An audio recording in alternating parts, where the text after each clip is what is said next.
BBC Nepali सेवाको साँझपखबाट सञ्जय ढकालको नमस्कार। आजको कार्यक्रममा विवादग्रस्त नेकपामा एकताको पहल गरिरहेका नेता वामदेव गौतमद्वारा हिजो प्रचण्डपछि आज प्रधानमन्त्री ओलीसँग भेट, के अझै होला त एकता? जुटेर जाउँ, यो संसार जित्न सकिन्छ भनेर भने उहाँ पनि तपाईँले राखेको प्रस्तावप्रति सकारात्मक छु, तर यसको जवाब अलि पछि पाउनुहुन्छ भनेर भन्नुभयो। उमेर समूहमा खोप लगाउने तयारी हुँदै गर्दा योग्य सबैलाई खोप लिन चिकित्सकहरूको सल्लाह। सामान्यतया सबैले झन् बढी उमेर समूहकाले त झन् बढी उत्सुकता साथ यो खोप लगाउनु पर्छ। फेवाताल संरक्षणमा देखिए नयाँ चुनौती र नाइजेरियामा सयौं स्कुले बालिकाहरूको बन्दुकधारीहरूद्वारा अपहरण।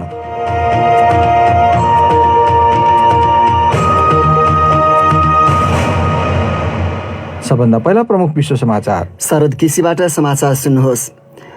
नाइजेरियामा बन्दुकधारीहरूले उत्तर पश्चिमी राज्य जम्फारा स्थित एउटा विद्यालयबाट 300 भन्दा धेरै छात्राहरूलाई अपहरण गरेका छन्। बिहान सबेरै 317 जना छात्राहरूलाई उनीहरू बसिरहेको छात्रावासबाट अपहरण गरिएको प्रहरीले पुष्टि गरेको छ। उक्त घटनामा कसको हात छ भन्ने स्पष्ट भइसकेको छैन। बीबीसीकी मायने जोन्स भन्छन्, The military and local police have launched a rescue operation. सेना र स्थानीय प्रहरीले उद्धार कारबाही सुरु गरेका छन् र आत्तिएका अभिभावकहरू छोरीहरू बारेको खबरको आशामा विद्यालयमा भेला भएका छन्। उत्तरी नाइजेरियाका विद्यालयहरू बारम्बार अपहरणकारीहरूको निशानामा पर्दै आएका छन्। गत साता नाइजर राज्यस्थित एउटा बोर्डिङ स्कुलबाट बालबालिकासहित 40 जना अपहरणमा परेका थिए। उक्त क्षेत्रभरि सशस्त्र समूहहरू सक्रिय छन् र इस्लामिक समूह बोको हरामले उनीहरूसँग सम्बन्ध गाँच्न सक्ने डर त्यस क्षेत्रमा पाइन्छ। विश्व खाद्य कार्यक्रम WFPले इथियोपियाको टिग्रे राज्यमा गम्भीर खाद्य अभाव सहज बनाउन $10 करोड भन्दा बढी आपतकालीन सहायताको खाँचो औल्याएको छ। राष्ट्रसङ्घीय उक्त निकायका अनुसार टिग्रे राज्यको करिब आधा जनसङ्ख्या अर्थात् 30 लाख मानिसहरूलाई खाद्य सहायता आवश्यक छ। इथियोपियाको सरकारले स्थानीय विद्रोही सरकारलाई हटाइदिए यता त्यसको ठूलो भूभाग मानवीय सहायता कर्मीहरूको पहुँचभन्दा बाहिर छ। सहायता संस्थाहरूले टिग्रेमा व्यापक भोकमरीको कडा चेतावनी दिएका छन्, जुन कुरा अधिकारीहरूले अस्वीकार गरेका छन्। बांग्लादेश सरकारले बिहिबार मृत भेटिएका लेखक तथा व्यङ्ग्यकार मुस्ताक अहमदको पोस्टमार्टमको परिणामले आवश्यक देखाएमा घटनाबारे अनुसन्धान गर्ने जनाएको छ। अहमद देशको डिजिटल सुरक्षा कानुन अन्तर्गतको अभियोगमा 9 महिनादेखि जेलमा थिए। बीबीसीकी रजनी वैद्यनाथन भन्छन्, मुस्ताक अहमद गत मे महिनामा सामाजिक सञ्जालहरूमा टिप्पणी गरेका कारण पक्राउ पर्ने कैयौं मध्ये एक हुन्। अधिकारीहरूले त्यसमा कोरोना भाइरस नियन्त्रणका निम्ति सरकारले गरेको कामको आलोचना गरिएको बताएका छन्, तर आलोचकहरूले त्यसलाई अभिव्यक्ति स्वतन्त्रतामाथिको खतरा भनेका छन्। अहमदको मृत्युबाट आक्रोशित विद्यार्थीहरूको केही समूहहरूले शुक्रबार ढाकामा प्रदर्शन गरेका छन्। तपाईँ बीबीसी नेपाली सेवाको साँझपख सुनिरहनु भएको छ। शरणार्थी सम्बन्धी राष्ट्रसङ्घीय निकाय UNHCRले अन्दमान समुद्रमा अलपत्र परेका 80 भन्दा धेरै रोहिङ्जिया मुस्लिम शरणार्थीहरूको एउटा समूहलाई जतिसक्दो चाँडै तटीय क्षेत्रमा ल्याउन भारत सरकारलाई आग्रह गरेको छ। भारतीय अधिकारीहरूले डुङ्गा फेला पारेको र बाँचेकाहरूलाई खाना र पानी दिएको हिजो पुष्टि गरेका थिए। उनीहरूलाई ओर्लिने अनुमति दिइएको थिएन।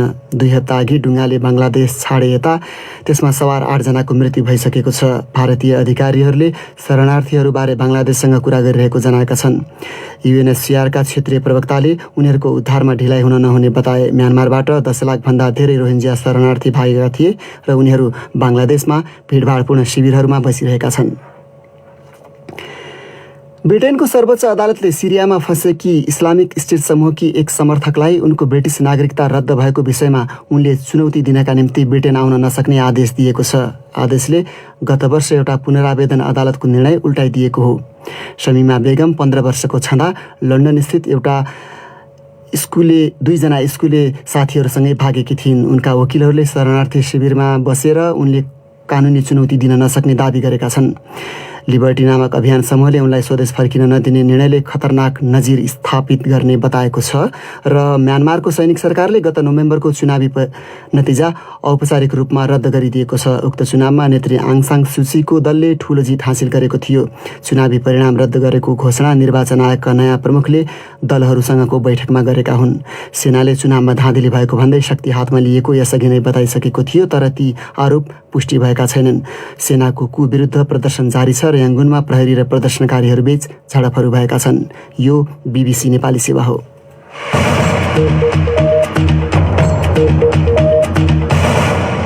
साँझ पखमा यहाँलाई स्वागत छ। सर्वोच्च अदालतले प्रतिनिधि सभा पुनर्स्थापनाको फैसला गरे पनि सत्तारूढ नेपाल कम्युनिस्ट पार्टीमा भएको फुटले औपचारिकता नपाउँदा भावी संसदीय गतिविधि कसरी अघि बढ्छ भन्नेमा अन्यल जारी देखिन्छ। यसबीच विवादग्रस्त नेपाल कम्युनिस्ट पार्टी नेकपालाई एकताबद्ध गराउने कसरत केही नेताहरूले जारी राखेका छन्, जसको अगुवाई गरेका छन् नेता वामदेव गौतमले। हिजो प्रचण्डसँग भेटेका उनले आज प्रधानमन्त्री केपी ओलीसँग पनि भलाकुसारी गरे। ती कुराकानीको निचोड के छ त भनेर हामीले केही बेर अघि उनलाई सोधेका थियौँ। हिजो मैले अध्यक्ष कमरेड प्रचण्डलाई भेटेँ। मैले एकतामा जाउँ, पार्टी विभाजन गरेर देश पनि बर्बाद हुन्छ, हाम्रो पार्टी पनि बर्बाद हुन्छ भनेर भने उहाँ सकारात्मक हुनुहुन्छ। आज पनि पार्टी अध्यक्ष कमरेड केपी ओलीलाई भेटेँ, प्रधानमन्त्री अध्यक्षलाई। उहाँसित पनि मैले पार्टी एकताको प्रस्ताव गरेँ। फुटेर हामी नजाउँ, जुटेर चाहिँ जाउँ, यो संसार जित्न सकिन्छ भनेर भने उहाँ पनि तपाईँले राखेको प्रस्तावप्रति सकारात्मक छु, तर यसको जवाब अलि पछि पाउनुहुन्छ भनेर उहाँले पनि भन्नुभयो। दुवै अध्यक्षहरू पार्टी एकताको प्रस्तावप्रति सहमत हुनुहुन्छ, तर त्यो कसरी हुन्छ भनेर भन्ने सम्बन्धमा अहिलेसम्म छलफल भएको छैन। यो हुनसक्छ भनेर भने राम्रै हो भनेर भनिन्छ। अब तपाईँको प्रयास जारी रहँदै अब संसदीय प्रक्रियामा प्रवेश गर्ला जस्तो छ। संसदीय दलमा फेरि विश्वास अविश्वासको खेल होला। तपाईँलाई कस्तो लाग्छ, कसरी यो सल्टेला त? अब होइन, अहिले मैले अरू भन्नै मिल्दैन। संसदमा गएर फेरि खेल हुन्छ कि हुन्न कि के हुन्छ कस्तो हुन्छ भन्ने सम्बन्धमा फेरि हाम्रो चाहिँ पार्टीमा केही जटिलताहरू छ। पार्टीको विधानमा एक किसिमको व्यवस्था छ, अनि राजनीतिक दल सम्बन्धी ऐनमा चाहिँ एक किसिमको व्यवस्था छ। यी सबैले गर्दाखेरि केही जटिलताहरू छन्। त्यस्तो चाहिँ अवस्थामा के हुन्छ कसरी हुन्छ भनेर मैले भन्न सक्दैन। अनि प्रधानमन्त्रीज्यूलाई राजीनामा दिए राम्रो भन्नुभएको भनेर चर्चा आएको थियो, आज पनि भन्नुभयो त? अहिले उहाँ के गर्नुहुन्छ त्यो मसित चाहिँ त्यस सम्बन्धमा कुरा भएन। अब संसदीय दलको बैठक कसले डाक्दाखेरि वैधानिक हुने भन्ने जटिलता पनि रहेछ। तपाईँले अहिले कोट्याइहाल्नुभयो भनेपछि नेकपाको जटिलता नपुग्दासम्म त निकास ननिस्किने देखियो। अब संसदीय दलको बैठक बोलाउने त संसदीय दलको नेताले हो। त्यो त अहिलेसम्म ओलीजी नै हुनुहुन्छ। अब अर्को पक्षले बोलाएको त त्यति वैधानिक नहुने भयो। अब त्यो त त्यहाँ ऐन अनुसार संसदीय दलको विधान अनुसार हुने हो। त्यहाँ के छ त्यही अनुसार हुन्छ। यो अहिलेको जटिलता पुर्याउन दुवै पक्षको नेता ओली अथवा प्रचण्डजीलाई भन्दा तेस्रो कोही व्यक्ति आयो भने सहिलो हुन्थ्यो कि तपाईँलाई कस्तो लाग्छ? त्यो त अहिले भर्खर चाहिँ हुँदैन। संसदीय दलको नेता नै प्रधानमन्त्री बन्ने व्यवस्था छ, हामीले त्यही अवलम्बन गरेका छौँ। त्यसबाट प्रधानमन्त्री जो भन्छ बन्ने हुन्छ, उनी फेरि संसदीय दलको नेता पनि बन्ने हो। उनी थिए नेकपाको एकताका लागि पहल गरिरहेका नेता वामदेव गौतम। अब अर्को प्रसङ्ग।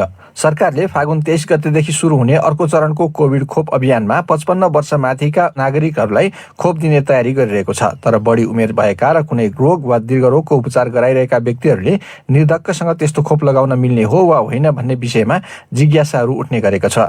उसो भए खोपबारे मानिसहरूले ध्यान दिनुपर्ने कुरा के हुन् त? एक रिपोर्ट। चिकित्सकहरूका अनुसार केही अवस्थामा बाहेक सामान्यतया सबैले कोरोना भाइरसको खोप लगाउनुहुन्छ। त्यसमा पनि बढी उमेर भएकाहरू अनि सुगर, प्रेसर जस्ता रोग भएकाले त अनिवार्य रूपमा नै कोभिड-19 विरुद्धको खोप लगाउनु पर्ने संक्रामक रोग विशेषज्ञ डाक्टर अनुप सुवेदी बताउँछन्। सामान्यतया सबैले झन् बढी उमेर समूहकाले त झन् बढी उत्सुकता साथ यो खोप लगाउनु पर्छ, किनभने सबैभन्दा बढी जोखिममा उहाँहरू हुनुहुन्छ। जसलाई यो प्रेसर छ, ब्लड प्रेसर छ, दीर्घ रोगहरू छन्, डायबिटिज छ, अब अरू किसिमका दीर्घ रोगहरू छन्, उहाँहरूलाई चाहिँ झन् उमेरको कारणले मात्रै होइन, दीर्घ रोगको कारणले पनि झन् जोखिम बढी हुने हुनाले झन् उहाँहरूले खोप लगाउनु बढी महत्त्वपूर्ण हुन्छ।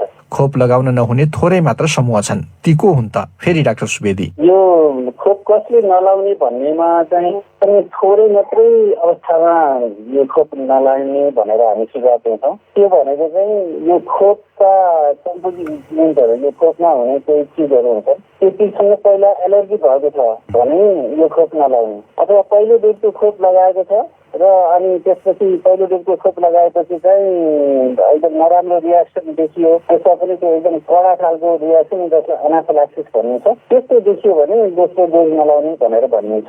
भारतबाट ल्याइएको कोभिसिल्ड खोपको उत्पादक कम्पनीले निश्चित किसिमको रगत पातलो गर्ने कडा खाले औषधि एस्पिरिन बाहेक प्रयोग गर्नेहरूले खोप लगाउँदा विचार पुर्याउन संकेत दिएको पनि उनी बताउँछन्।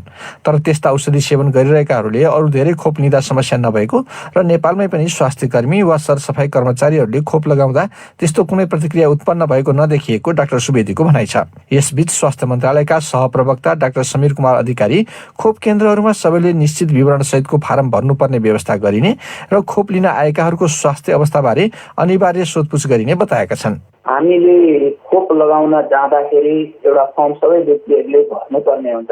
त्यहाँ भर्दाखेरि कुन कुन स्वास्थ्य समस्या छ अथवा छैन अथवा लगाउन नमिल्ने यो स्वास्थ्य समस्या छ भने भन्नुहोस् है भनेर भनिएको हुन्छ। त्यसका आधारमा लगाउन नमिल्ने व्यक्तिहरूलाई नलगाइने हुन्छ। सामान्यतः कोही पनि व्यक्तिलाई कोभिड संक्रमण भएको छ र निको भएको छ भने 8 हप्तासम्म लगाउन मिल्दैन। गर्भवती महिलाहरू, सुत्केरी महिलाहरू जो हुनुहुन्छ उहाँहरूलाई लगाउन मिल्दैन। अन्यको हकमा सबै कुराहरू परामर्श गरेर उहाँहरूलाई बुझाएर खोप लगाउने हुन्छ। कोभिडको खोप लगाउनु अघि वा पछि निश्चित खाना खाँदा खोप बढी प्रभावकारी वा कम प्रभावकारी हुने भन्ने त्यस्तो कुनै चिज नहुने चिकित्सकहरू बताउँछन्। हालसम्म नेपाल लगायत संसारका अन्य मुलुकमा पनि कोभिडको खोप लगाएपछि मानिसहरूलाई ज्वरो आए जस्तो हुने, जिउ दुख्ने वा बिसन्चो हुने जस्ता लक्षणहरू देखिएको पाइएको छ। विश्व स्वास्थ्य संगठनले पनि कोभिड खोप लगाएपछि देखिने तर हानिकारक नठानिएका त्यस्ता लक्षणहरूबारे उल्लेख गरेको छ। फेरि अर्को प्रसङ्ग, पोखराको फेवातालको बाँध मर्मत गर्न पानीको सतह केही घटाइँदा देखिएका फोहोर, ढल र माटो ग्रेगरले उक्त तालको संरक्षणमा रहेका चुनौतीलाई उजागर गरिदिएको छ। पोखराको पर्यटनको मेरुदण्ड एवं हजारौं मानिसको जनजीविकाको आधार रहेको फेवातालमा करिब 4 दशक अघि निर्माण गरिएको बाँधको आवश्यक मर्मत गर्न तालको सतह 1 मिटर तल घटाइएको छ। पोखराबाट नारायण कार्कीको रिपोर्ट। तालको संरक्षण, सिँचाइ तथा विद्युत उत्पादन गर्ने उद्देश्यका साथ निर्माण गरिएको फेवा बाँध जीर्ण भएको भनी टिप्पणी भइरहँदा जलस्रोत तथा सिँचाइ डिभिजन कार्यालय कास्कीले बाँधको मर्मतका लागि तालको पानीको सतह 1 मिटर घटाएर काम गर्दैछ। गण्डकी प्रदेश सरकारको जलस्रोत तथा सिँचाइ डिभिजन कार्यालय कास्कीका प्रमुख इन्जिनियर किरण आचार्य, 1 करोड रुपियाँ बिजनेस भएको छ र त्यो काम पनि भइरहेको। गेटको काम चाहिँ हाम्रो 15 दिनमा सकिन्छ। गेटको काम भइसकिसकेपछि हामी गेट बन्द गर्न सक्छ। गेट बन्द गरेपछि टाउनसिप साइडको काम चाहिँ अब यो फागुनको महिनाभरि सक्नुपर्छ। फेवा तालबाट लगिएको नहरबाट करिब 6500 रोपनी जग्गा सिंचित हुन्छ भने 1500 किलोवाट विद्युत उत्पादन हुन्छ। तालको पानीको सतह घटेको यो समयमा पानीले छाडेको भागमा देखिएका अनावश्यक माटो, गेगर, फोहोर मैला हटाउने र ढलहरू नियन्त्रण गर्नुपर्ने नागरिक समाज कास्कीका अगुवा रामबहादुर पौडेल जोड दिन्छन्। को कारणले फेवातालमा टापु बनेको छ र त्यो टापुलाई हटाउनको लागि यही समय चाहियो। यही समयमा तपाईले डोजर लगाएर, ट्रिपर लगाएर युद्ध स्तरमा तपाईले केही गर्नुहोस्, हामी साथ दिन तयार छौँ। तालको संरक्षण र स्वच्छताका लागि दर्जनौं अध्ययन भएर सुझाव दिँदै आए पनि तिनको कार्यान्वयन नहुँदा 60 वर्ष अघिसम्म 10 वर्ग किलोमिटरमा फैलिएको नेपालकै दोस्रो ठुलो ताल पछिल्लो पटक फेवा नक्साङ्कन तथा सीमाङ्कन समितिले 5.7 वर्ग किलोमिटरमा खुम्चिएको भनी केही दिन अघि मात्र संघीय सरकारलाई प्रतिवेदन बुझाएको छ। समितिका संयोजक जिल्ला विकास समिति कास्कीका पूर्व सभापति पुण्य प्रसाद पौडेलले ताल संरक्षणका लागि अब चरणबद्ध रूपमा काम हुने बताए। ताल बनाउन, त्यसको पूर्व योजना बनाउन जग्गा कति चाहिन्छ, अरू पनि चाहिने हो कि त्यो समेत तयार गरेर ले भनेको छ। फेवा तालको संरक्षणका लागि संघीय, प्रदेश र स्थानीय सरकारको जिम्मेवारी नै किटान गरी सर्वोच्च अदालतले आदेश दिएपछि तालको मुहान क्षेत्रमा तटबन्ध निर्माणको काम अघि बढाएको पोखरा महानगरपालिकाका प्रमुख मानबहादुर जीसीले बताए। नगरपालिकाले काम गर्नुपर्ने भनेको भू संरक्षण गर्ने हो, तटबन्ध गर्ने कुराहरू हो। त्यो चाहिँ महानगरपालिकाले अगाडि बढाएको छ र अर्को भनेको फेवातालमा गएका फोहोर मैलालाई डाइभर्सन गर भनेको छ। त्यो मास्टर प्लान बनाएर त्यसलाई हटाउनको लागि महानगरपालिकाले आफ्नो काम गरेर अगाडि बढाएको छ। रामसार सूचीमा सूचीकृत बहुउपयोगी फेवा तालको सीमाङ्कन र मापदण्ड निर्धारण हुन नसकेका कारण तालको किनारमा मानवीय अतिक्रमण बढ्नु, चौलाधार क्षेत्रबाट वर्षेनी 1,60,000 घनमिटर भन्दा बढी माटो र गेग्रान तालको पिँधमा थुप्रिएर ताल पुरिँदै जानु, ताल प्रदूषित भई जलकुम्भी झारको अतिक्रमणमा पर्नु र जलीय जैविक विविधता ह्रास हुँदै जानु फेवा तालको प्रमुख समस्या भएको विज्ञहरूले औँल्याउँदै आएका छन्। नारायण कार्की, BBC, पोखरा। अब पालो श्रोता प्रतिक्रियाको प्रस्तुत गर्दैछन् साथी रमा पराजुली र सृजना श्रेष्ठ। सामाजिक सञ्जाल फेसबुक र ट्विटरमा आज हाम्रो प्रश्न थियो, काठमाडौँका केही स्थानमा बर्ड फ्लू भएका कारण कुखुरा र दाना नष्ट गरिएको छ। बर्ड फ्लू भएका बेला तपाईँले के कस्ता सावधानी अपनाउने गर्नुभएको छ? फेसबुकमा मनोज कुमारले लेखेका छन्, बर्ड फ्लूले निम्त्याउने जोखिमलाई मध्यनजर राख्दै सर्वसाधारण जनता पशुपक्षीबाट टाढा रहनु आवश्यक छ। बेला बेलामा साबुन पानीले हात धुने, मासु र अण्डा राम्ररी पकाएर खाने। प्रयास सापकोटाको भनाइ छ, बर्ड फ्लू संक्रमित क्षेत्रका बासिन्दाले सकेसम्म शाकाहारी खाना खानै परे बर्ड फ्लूको जोखिम अन्त्य भएको पुष्टि नहुँदासम्म सफा र सुरक्षित मासु पसलबाट पशुजन्य मासु खान सकिन्छ। त्यस्तै मास्कको प्रयोग तथा बाहिरबाट घर फर्के लगत्तै साबुन पानीले राम्रोसँग हात, मुख र गोडा धुने गर्नुपर्छ। कृष्ण पाठकको प्रतिक्रिया छ, बर्ड फ्लू पनि सरुवा रोग भएकाले बेलैमा सचेत र सतर्क नहुने हो भने यसले भयावह रूप लिन सक्छ। बर्ड फ्लू भएका बेला फर्ममा काम गर्नेदेखि लिएर सम्पर्कमा आउने सबैले स्वास्थ्य सुरक्षाको मापदण्ड पालना गर्नुपर्छ। बर्ड फ्लू भएकै ठाउँमा भए पंक्षी, अण्डा, दाना सबै नष्ट गर्ने, अण्डा मासु सकेसम्म खाँदै नखाने, खानै परे पनि राम्रोसँग पकाएर खाने, संक्रमण फैलिएको ठाउँ सिल गर्ने र त्यहाँ काम गर्ने व्यक्तिलाई क्वारेन्टिनमा राख्ने। अमर राज सुनारले लेखेका छन्, बर्ड फ्लूबाट हुने असरलाई मध्यनजर गर्दै मासुजन्य परिकारहरूबाट अलग रहने प्रयास गरेको छु। साथीभाइ, घर परिवार सबैलाई सचेत गराएको छु। पटक पटक बर्ड फ्लूको संक्रमण भइरहेकाले विद्यमान परिस्थितिलाई हेर्दा हामी आफैले घरेलु रोकथामका विधि अपनाउनु पर्ने देखिन्छ। भेषराज भण्डारीको सुझाव छ, हामीले सकेसम्म पंक्षीजन्य मासुको खपत नगर्ने, घरपालुवा पंक्षीलाई रोग लागे नलागेको स्वास्थ्य जाँच गराई रोगी छन् भने नष्ट गराउने, यदि छैनन् भने उनीहरूको राम्रोसँग स्याहार सुसार गर्ने, दाना पानी पनि परीक्षण गराएर मात्रै खुवाउने। यति गरियो भने बर्ड फ्लू रोगबाट बच्न सकिन्छ भन्ने विश्वास लाग्छ। राजेन्द्र राणाभाटको आशंका छ, बर्ड फ्लू नियन्त्रणमा आयो, अब खतरा छैन भनेको लगभग हप्ता दिनको फरकमा फेरि त्यस स्थानमा समस्या देखिएको छ। नियन्त्रणको प्रयासमा लापरवाही भएको हो वा उपयुक्त र प्रभावकारी विधि प्रयोग नगरिएको हो, त्यो कुराको खोजी गरेर कदम चालौं। तारा बहादुर रायमाझीको सुझाव छ, बर्ड फ्लू देखिएका क्षेत्र वरिपरिको आन्तरिक तथा बाहिरी नाकाहरू बन्द गर्नुपर्छ। स्थानीय सरकारले नियन्त्रणमा विशेष ध्यान दिनुपर्छ। ट्विटरमा अमरनाथ गिरीको टिप्पणी छ, हाँस, कुखुरा जस्ता पशु पंक्षीबाट टाढा बस्ने, तिनको मासु वा अण्डा भान्साभित्र सकेसम्म नछिराउने, खानै पर्दा अत्यधिक तापक्रममा मजाले पकाउने, साथै आफू सजग र सतर्क बस्ने, अरूलाई पनि बस्न लगाउने। अनि विशाल रेग्मीले लेखेका छन्, यो महामारीका बेला अर्को महामारी आयो भने थप क्षति हुन सक्छ। अब केही अन्तर्राष्ट्रिय प्रसङ्गहरू। नाइजेरियामा अपरिचित बन्दुकधारीहरूले एउटा विद्यालयबाट 370 जना छात्राहरूलाई अपहरण गरेको त्यहाँको प्रहरीले पुष्टि गरेको छ। उत्तर पश्चिमी जम्फारा राज्यस्थित छात्रावासमा रहेका ती छात्रालाई बिहान सबेरै अपहरण गरिएको हो। बीबीसी विवरणहरूमा आधारित रिपोर्ट शरद केसीबाट सुन्नुहोस्। प्रहरीले अपहरण भएको जङ्गेबे नगरमा सैनिक सहितका सुरक्षा अधिकारीहरूलाई अपहरित छात्राहरूको खोजीको निम्ति परिचालन गरिएको जनाएको छ। अपहरणकारीहरू पिकअप भ्यान र मोटरसाइकलमा पुगेको एकजना शिक्षकले बताएका छन्। केही बन्दुकधारीहरूले सरकारी सुरक्षाकर्मीको पोसाक लगाएको र उनीहरूले छात्राहरूलाई गाडीमा राखेर लगेको समाचारहरूमा जनाइएको छ। तर अन्य प्रत्यक्षदर्शीहरूले अपहरणकारी पैदलै विद्यालय गएको देखेको बीबीसीलाई बताए। उनीहरूले भनेका छन्, चिन्तित अभिभावकहरू विद्यालय बाहिर भेला भएका छन् र तीमध्ये केही आफ्ना छोरी खोज्न गएका छन्। कुनै पनि समूहले घटनाको जिम्मेवारी नलिएकाले बन्दुकधारीहरूको पहिचान खुलेको छैन। तर प्रत्यक्षदर्शीहरूले बीबीसीलाई बताए अनुसार 100 भन्दा धेरै बन्दुकधारीहरूले विद्यालयको गेट तोडेर पसेका थिए र एकजना पालेमाथि गोली समेत चलाएका थिए। त्यसपछि उनीहरू छात्रावास गएर सुतिरहेका छात्राहरूलाई उठाए र प्रार्थनाको समय भएको बताए। एकै ठाउँमा भेला भएपछि ती छात्राहरू रोइरहेका थिए। बन्दुकधारीहरूले उनीहरूलाई जङ्गलतर्फ लगे।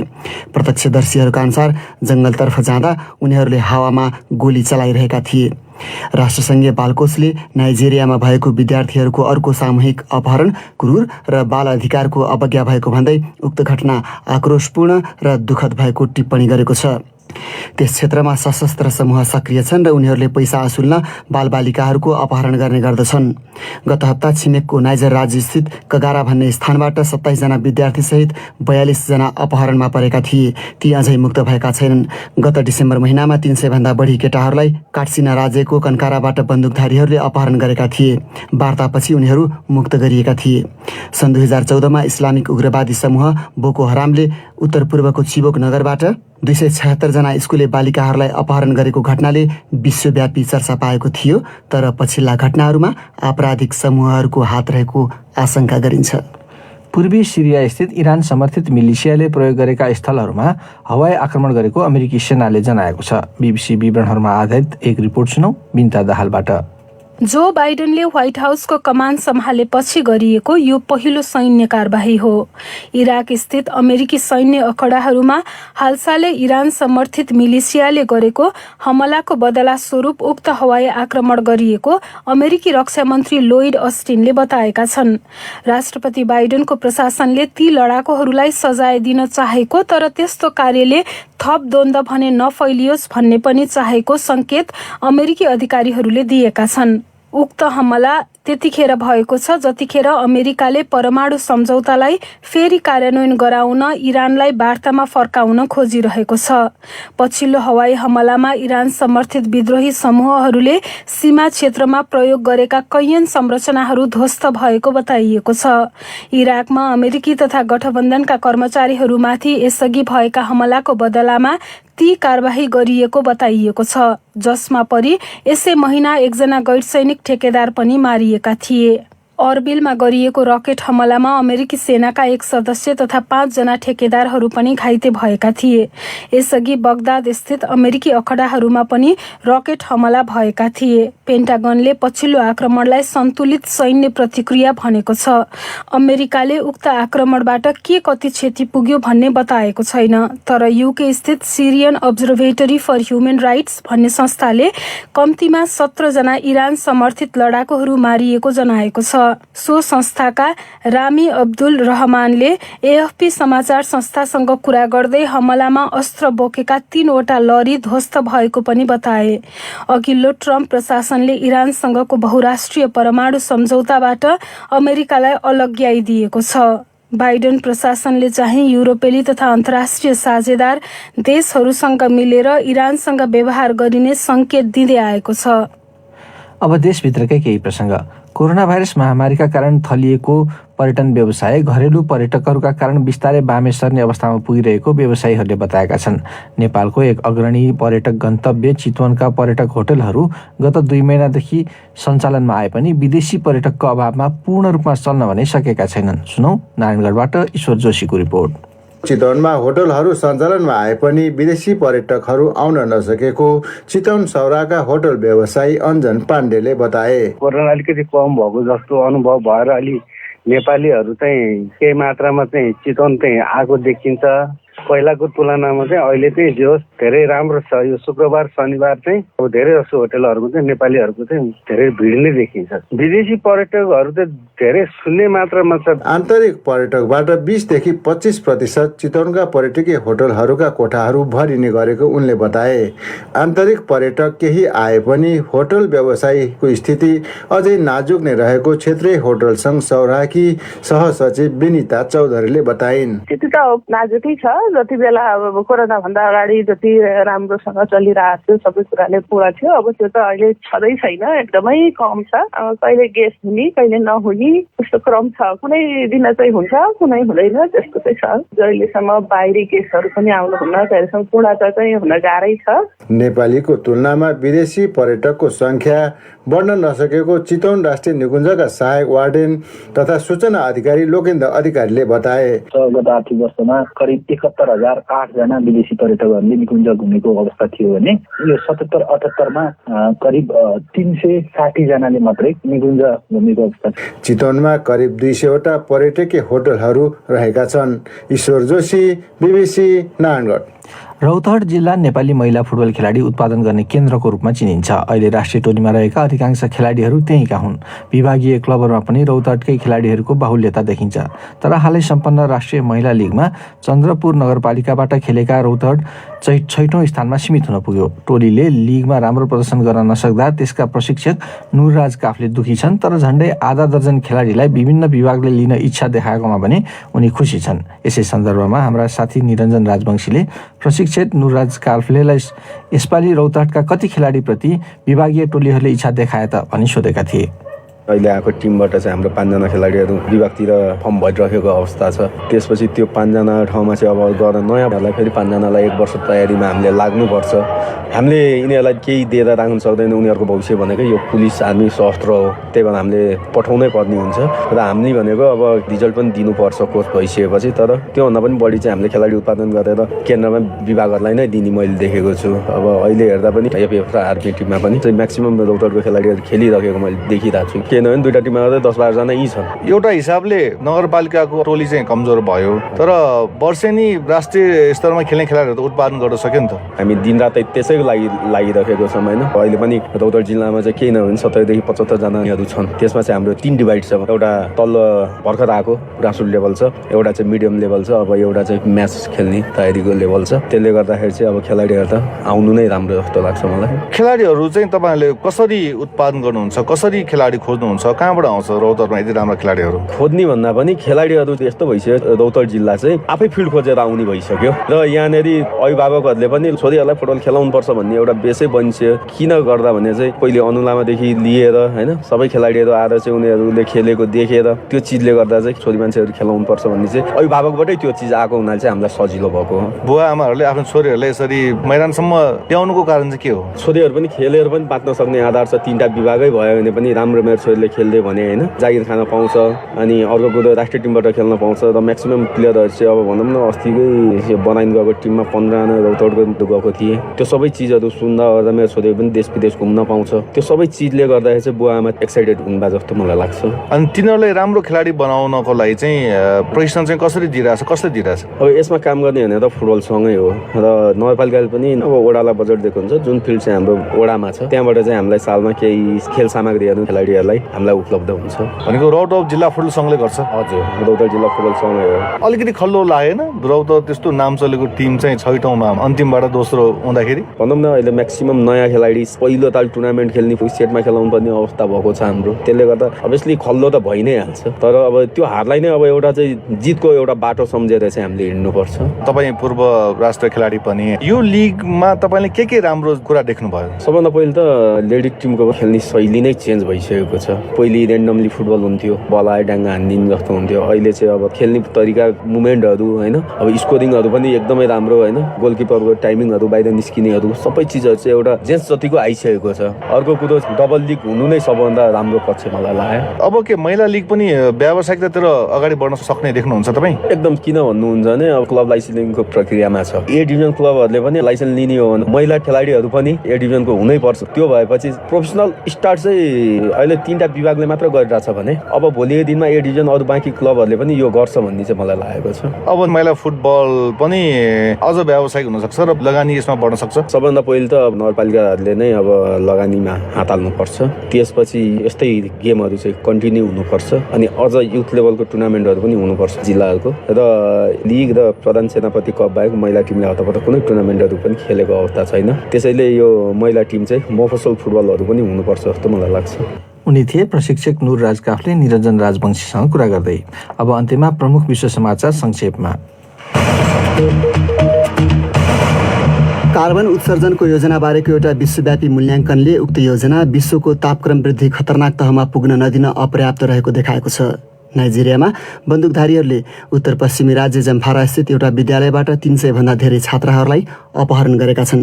बङ्गलादेश सरकारले बिहिबार मृत्यु भेटिएका लेखक तथा व्यङ्ग्यकार मुस्ताक अहमदको पोस्टमार्टमको परिणामले आवश्यक देखाएमा मृत्युबारे अनुसन्धान गर्ने जनाएको छ। राष्ट्रसङ्घीय खाद्य निकायले इथियोपियाको टिग्रे राज्यको आधा जनसङ्ख्या भोकमरीको खतरामा रहेको चेतावनी दिएको छ। ह्युमन राइट्स वाचले क्यामेरुनका सुरक्षाकर्मीहरूले करिब 1 वर्ष अघि एउटा गाउँमा गरेको आक्रमणका क्रममा कम्तीमा 20 जना महिलालाई बलात्कार गरेको प्रमाण आफूले सङ्कलन गरेको जनाएको छ। र शरणार्थी सम्बन्धी राष्ट्रसङ्घीय निकायले समुद्रमा अल्पत्र परेका रोहिङ्जिया मुस्लिम शरणार्थीहरू जतिसक्दो चाँडै उद्धार गर्न भारत सरकारलाई आग्रह गरेको छ।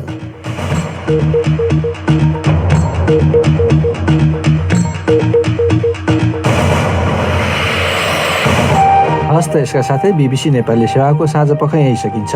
हामीलाई सोमबार बिहान 7:15 बजेसम्मका लागि बिदा दिनुहोस्। नमस्कार।